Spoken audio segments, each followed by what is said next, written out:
তো গাইস সকাল সকাল চলে আসলাম করলা তুলতে। আসলে সাম্প্রতিক আমি কয়েকটা করলা গাছ লাগিয়েছিলাম, সেগুলোতে মোটামুটি ভালোই ফল ধরেছে। তো আজকে সকালে ভাবতেছি দেখি কয়েকটা তুলে নিয়ে রান্না করে খাওয়া যায়। তো যেমন ভাবনা তেমন কাজ, চলেন এবার আপনাদেরকে দেখাই।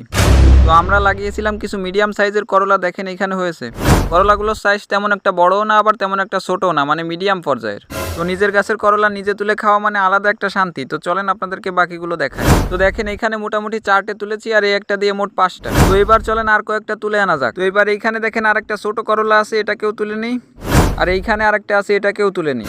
তো এইবার করলা তোলা হলো মোট 7টা, চলেন আর কয়েকটা তুলি। তো এইখানে দেখতে পাচ্ছেন একসাথে 2টে করলা হয়েছে। তো এবার এগুলোকেও তুলে ফেলা যাক।